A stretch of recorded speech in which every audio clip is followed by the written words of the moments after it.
Ernie Flexen for Seconds Out. Delighted to be joined by Andrey Sirotkin. Ahead, obviously, of a fight with a British guy in Grant Dennis. But first of all, I wanted to ask you about a previous experience of fighting a British guy. Last time we saw you, for most of us, would have been when you came over to the UK to fight John Ryder, and gave a gutsy performance, but unfortunately did not go your way. Just tell us how you assess that performance now. Добро пожаловать. Для большинства британской публики ты известен боем с Джоном Райдером. Что ты можешь нам рассказать о этом бою и как ты думаешь, ты показал себя в этом бою? А это кто такой, Влад? Что за чувак? Нет, я про этого, кто спрашивает. Это журналист. Понятно. Что про Джона Райдера? Хороший был бой, хороший соперник. Это единственное мое поражение. Но могу сказать, что у меня была подготовка очень затянута, потому что 3 отмены боя было, переносы. И я был очень истощен. И, тренер вообще не советовал мне ехать на этот бой, потому что я был не готов к нему. И плюс я выступал не в своем весе. Был супер средний вес. Разница в весе ощущалась. Сейчас я в своем весе и чувствую себя намного лучше и уверенней. Okay, so John Ryder is obviously a very good fighter.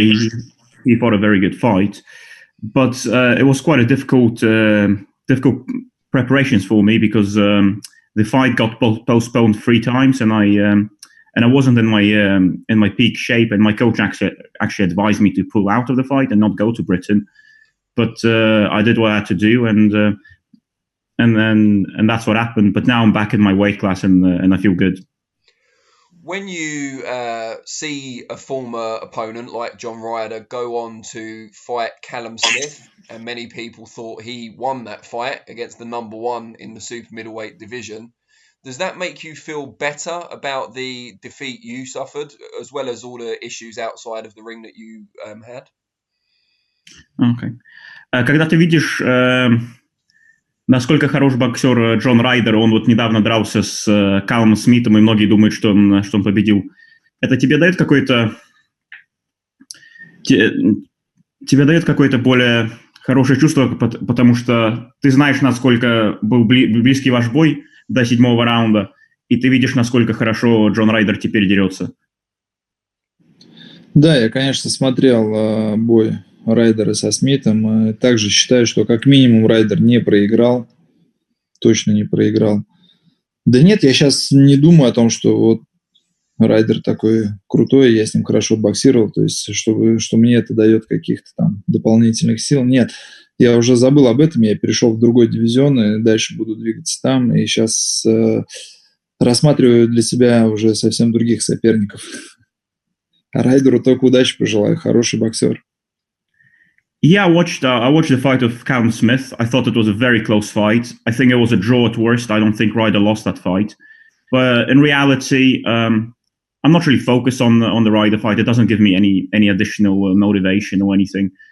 I'm in a new weight class now. I've got my own stuff going, and I wish John Ryder the best of luck in the future. But I've got my own stuff on now. Let's focus on that. You're appearing in Kold Wars in the main event against Grant Dennis. Just tell us first of all, before we talk about him, how do you feel about fighting in this sort of environment, the pandemic going on, limited number of fans allowed, all that kind of thing? Давай тогда переходим на бой с Грантом Деннисом. И сначала давай поговорим о том, что ты дерешься во время пандемии. Есть ли какие-то предубеждения драться без фанатов? Нет, абсолютно никаких предубеждений, тем более я уже проводил бой в Минске без фанатов. Вот, и я думал, это будет хуже, на самом деле так тоже можно боксировать. Конечно, со зрителями интереснее, но когда выходишь на ринг, вообще отключаешься, и вот только ринг, только соперник, и все. И, даже лучше слышно подсказки тренера из своего угла. Yeah, no real concerns fighting during this climate.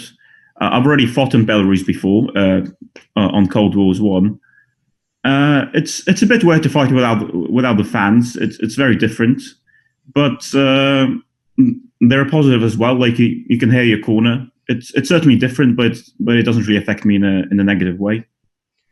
Let's talk about Grant Dennis. I mean, we know him pretty well in the UK, the kind of boxing hardcore fraternity, but not many of his fights have been on television in the UK. How much have you been able to see of him on YouTube, and what do you make of him? Что ты знаешь про Гранта Денниса? Смотрел ли ты его бои на YouTube? И что ты думаешь о нем как боксере? Ну, до того, как мне предложили с ним боксировать, я о нем не слышал и боев не видел. Вот, когда сделали предложение, да, посмотрел пару боев, сразу согласился на бой. Вот, после этого больше ничего не смотрел. Вот сейчас во время подготовки, там уже тренер несколько боев его посмотрел, чтобы тактически выстроить работу. Вот. Ну, не знаю, посмотрю сейчас, может, ближе к бою еще что-нибудь гляну. Вот, а так у меня из-за пандемии сорвался бой с Феликсом Кэшем, вот, и я как бы на этот бой рассчитывал. Okay. Yeah, I didn't really know Grant Dennis before I accepted the fight, but after I accepted the fight, I watched a couple of his fights and haven't really watched anything since. My coaches have been focusing on that. Maybe I'll have a look a bit closer to the fight, but yeah, I was actually offered Felix Cash before that, but the fight fell through. So yeah. Was that Felix Cash offer? Was that to come over to England and fight him? When was that for? Бой с Феликсом Кашем, когда он должен был проходить? И ты должен был ехать в Англию, чтобы с ним драться? Да, у меня уже был подписан контракт на 26 марта. Я прошел полностью тренировочный лагерь, но за неделю уже до вылета все закрыли все границы. Вот. Но сказали то, что в 2021 году мы, наверное, с ним отбоксируем. То есть, условия контракта остаются в силе.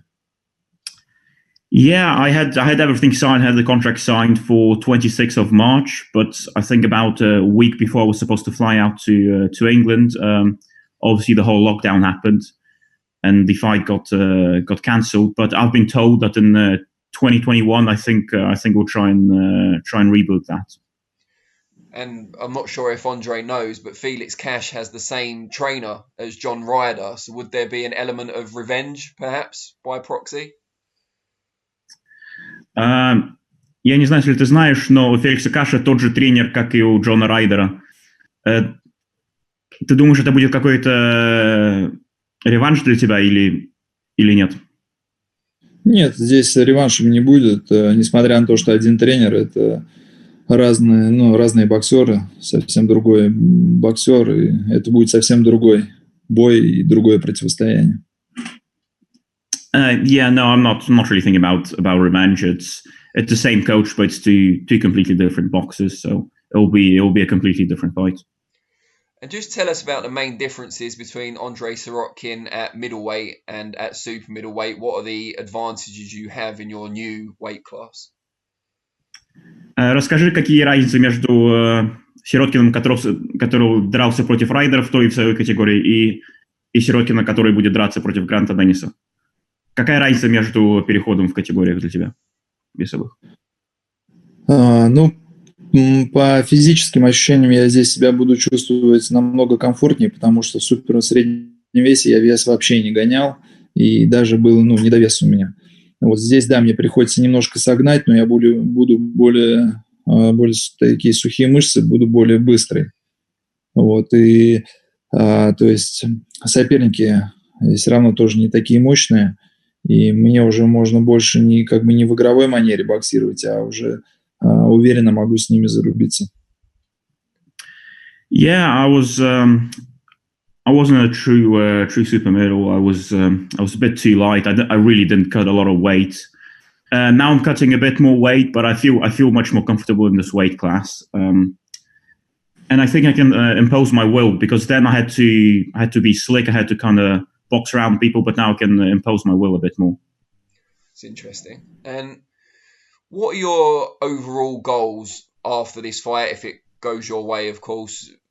European title, world title? What are you looking to achieve, and who do you want to fight? Какие твои цели после этого боя? Скажем, ты побеждаешь, что дальше? Европейский титул или может быть, мировой титул? Какие твои планы? Ну, вообще цель, конечно, побоксировать за мировой титул. Это однозначно. Я уверен, что я к этому приду. Вот. А что касается конкретно следующих, ближайших боев, это, там уже с Альберто Сиестом, как он сказал, пройдешь бой, будем разговаривать. Поэтому посмотрим, что он предложит. Вот. Есть еще предложение от немецкой промоутерской компании Universal. Вот. Но я больше склоняюсь, чтобы поработать с Альбертом и с ним дойти до чемпионского титула. Of course, I'd love to fight for the world title again, and I'm confident I will. But really, it's as for the next couple of fights, it's all up to my promoter Al Siesta, and he told me get through this fight, and we'll see what's next. So I'll just continue doing what Al Siesta says, and I had a couple of offers from Germany to go box there, but I think I'm going to stay with Al Siesta. Tell us a little bit about your relationship with Al Siesta. He's a very energetic, exuberant character. Расскажи нам, пожалуйста, про свою дружбу с Алом Сиестой. Да, мы дружим, хороший человек, у меня хорошие с ним отношения. С ним я познакомил нас Влад Хрюнов. Вот когда мы с ним прилетели в Лондон на бой с Джоном Райдером, тогда мы познакомились с Сиестой, вот, обменялись контактами. И как-то так получилось, что началась пандемия, предложений не было, и здесь Альберт как раз позвонил, написал, предложил побоксировать, я согласился. Okay, yeah. Al and I are good friends. I've actually met him when I came over to England. Vlad Krunov introduced us when I came over to England to fight John Ryder, and we exchanged numbers. And when the whole lockdown started, Al offered me a fight in Belarus. I accepted that, and here we are. Great stuff. Well, we wish you the very best of luck for the fight with Grant Dennis, and hopefully we'll speak to you again soon. Все, огромное спасибо. Желаем тебе удачи в бою с Грантом Деннисом, и надеюсь, в будущем мы еще будем говорить. Обязательно. Thank you very much. You're welcome.